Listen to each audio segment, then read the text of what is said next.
Okay guys, welcome back to सिलन स्टार्टी। दोस्तों देखो, जैसे मैंने आपको बताया था कि यहाँ पे एसटीपी का वर्क हो रहा है, तो ये पहली वीडियो है एसटीपी की और पूरा डिटेल वर्क आपको मिलने वाला है कि हाँ, एक पहला स्टेप क्या होता है, फिर सेकंड स्टेप क्या होता है, करने का तरीका क्या होता है, वो पूरा डिटेल आपको मैं बताऊँगा। क्योंकि ये नॉर्मल नहीं होता है, बहुत ही डिफ़िकल्ट होता है। नॉर्मल वो स्ट्रक्चर जैसा नहीं होता, इसमें कई स्टेप में अप डाउन करके इसकी पीसीसी होती है, राफ्ट होते हैं, ठीक है। तो जैसे आप अभी देख रहे हो, ठीक है, तो इतना बड़ा आप देखो एक्सकवेशन हुआ है, पूरा एरिया देखो, ठीक है।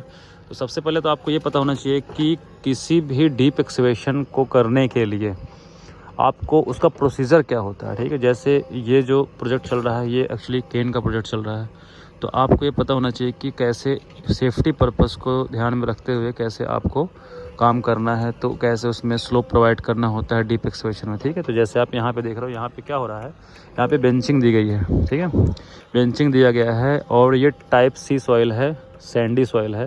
तो जब जहाँ भी सैंडी सॉइल होती है तो वहाँ पे अगर आपका डीप ज़्यादा है तो हम वहाँ का जो स्लोपिंग रेशियो होता है वो जितना हम डीप जाएंगे उसका 1.5 पोर्शन हम हॉरिजॉन्टल पोर्शन में जाएंगे, ठीक है। मतलब वर्टिकल रेशियो 1.5 हॉरिजॉन्टल, इस रेशियो से आपको वर्किंग स्पेस को लेना। आप जैसे आप देखो, आप ध्यान से देखो आपका वर्क कहाँ हो रहा है और आपका एक्सकवेशन कितना दूर हुआ है, ठीक है। तो इसको बोलते हैं वर्किंग स्पेस, ठीक है। तो ये ज़रूर से ज़रूर आपको ध्यान देना होता है, नहीं तो मेज़र हाथ से भी आ जाते हैं, कभी कोई ट्रेजेडी भी हो जाती है कोलैप्स करने के बाद, सॉइल जब कोलैप्स करती है, ठीक है। तो आपको इस चीज़ को बिल्कुल भी ध्यान रखना है कि पीसीसी का जो एज होता है, वर्क जहाँ पे होता है, जैसे सपोज आप देखें वहाँ पे हो रहा है, तो इससे 2 मीटर 1-1.5 मीटर छोड़ करके फिर आपको स्लोप प्रोवाइड करना होता है या फिर बेंचिंग प्रोवाइड करनी होती है। तो यहाँ पे बेंचिंग दिया गया है, बेंचिंग ज़्यादा सेफ़ होता है। बेंचिंग का मतलब इसमें क्या होता है, जो हाइट रहती है उसके सेंटर में एक स्टेप बन जाता है, ठीक। तो आप ये समझ गए होंगे कि कोई भी बड़ा एक्सकवेशन जब होता है तो वहाँ पे एक्सकवेशन होता कैसे है, ठीक। वर्किंग स्पेस कितना दूर ले जाता है। जैसे अब ये जो डेप्थ है 9 मीटर का है, तो 9 इंटू 1.5 मल्टीप्लाई करिए आप, जितना आता है उतना दूर से आप उसको स्लोप प्रोवाइड करते चले जाओगे, उतना दूर से आपको जाना होगा, ठीक। ये तो पार्ट हो गया एक्सकवेशन का, ठीक, कैसे करना है। अब बात करते हैं एसटीपी के बारे में। तो एसटीपी जो होता है हमारा सीवरेज ट्रीटमेंट प्लांट जो होता है, इसको जैसे हमारा जो टाउनशिप होता है, जैसे आपको मैं दिखाता हूँ, देख रहे हो, तो इतनी सारी बिल्डिंगें बन रही हैं, तो वहाँ उसका जो भी अपना ये वेस्टेज होगा सबसे पहले आता है इक्वलाइजेशन टैंक में, ठीक है। तो सपोज दैट आपका बिल्डिंग का स्ट्रक्चर थोड़ा अप से है, सपोज दैट, ठीक है।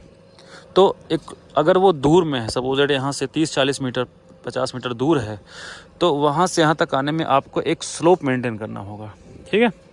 तो उस स्लोप को प्रोवाइड करने के लिए आपको जो सबसे पहला टैंक होता है जिसमें हमारा वेस्ट आता है, वो उस टैंक को बोलते हैं हम इक्वलाइजेशन टैंक बोलते हैं, सबसे पहला कलेक्शन जो होता है। तो आपको बस एक चीज़ का ध्यान रखना है कि उसका फ्री बोर्ड एरिया कहाँ है, कितने हाइट तक उसका वेस्ट आएगा, उसका वाटर लेवल क्या होता है, ठीक है। तो वो डिज़ाइन में ड्राइंग में दिया रहता है। बस आप ये समझो कि पहला टैंक जो होता है वो इक्वलाइजेशन टैंक होता है। तो जो आप देख रहे हो राफ्ट बन रहा है, वॉल स्टील खड़ा हो रहा है, ये है इक्वलाइजेशन टैंक, ठीक है। तो इसमें कैसे स्लिप्स लगती हैं, इनलेट कैसा होता है, आउटलेट कैसा होता है, इस यहाँ का जो स्ट्रक्चर है मैं टोटल डिटेल आपको मैं बताऊँगा, ठीक है। तो होपफुली आपको ये समझ में आ गया होगा कि इसमें देखो अभी एक क्लशन टैंक है और आपको मैं दिखाऊंगा अभी नेक्स्ट वीडियो में, इसमें एक संप भी है, ठीक। चलो नीचे चलते हैं, एक बार दिखाते हैं आपको, ठीक। देखो ये जो पोर्शन है इसमें देखो,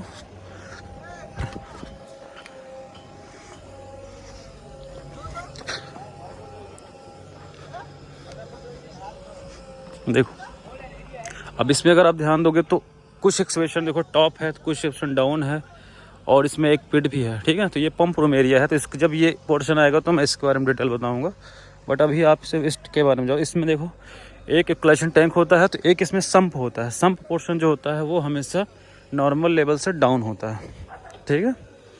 नॉर्मल जो अपना राफ्ट का टॉप होता है उससे भी वो डिप्थ में होता है, ठीक।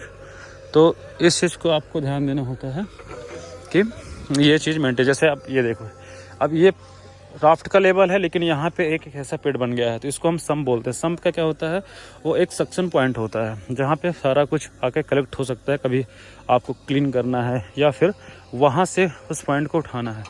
जैसे ये देखो, इसमें ये है, ये जो पार्ट है, ये पार्ट को हम बोलते हैं सक्शन पॉइंट। ठीक है, आप देख रहे हो, ये देखो, ये रिटेनिंग स्ट्रक्चर जैसा होता है। इसमें वर्टिकल बार्स होते हैं, कर्टल बार्स होते हैं 20 के, और क्या बोलते हैं, आप देख रहे हो डिप्थ कितना ज़्यादा है इसका, बहुत ज़्यादा डिप्थ है। ठीक है, 9 मीटर इसका डिप्थ है, और राफ्ट है, और इसमें कुछ एक्स्ट्रा बार होती हैं जिसको कर्टल बार बोलते हैं, और बाकी मेन बार होता है, हमारा राफ्ट होता है। इसमें जैसे ये सम पोर्शन है, सम पोर्शन हमेशा डाउन होता है। तो ये जो सम पोर्शन है ये 1100 बाई 1800 का सम पोर्शन है, 600 डेप्थ में है। ठीक है, अब इसके बाद का जो पोर्शन आएगा वो इस हाइट पे आएगा, मतलब इससे करीब 3 मीटर हाइट पे आएगा। ठीक है, तो जब ये पोर्शन आएगा तो फिर मैं आपको दिखाऊंगा। तो वो उधर काम चल रहा है, इधर इसके लिए पहले ही बेस आपको प्रिपेयर कर लेना है कि जैसे वो स्ट्रक्चर आए और ये स्ट्रक्चर आए तो इसको आप आपस में मीट कर सकते हैं, पूरा मिल जाएगा। ठीक है, तो होपफुली आपको ये समझ में आ गया होगा। अब बाकी कोई भी क्वेश्चन हो आपका STP से रिलेटेड तो आप कमेंट में पूछो, मैं आपको पूरा एकदम डिटेल उसका वीडियो बना के बढ़िया से बताऊँगा। ठीक है, ओके, थैंक यू।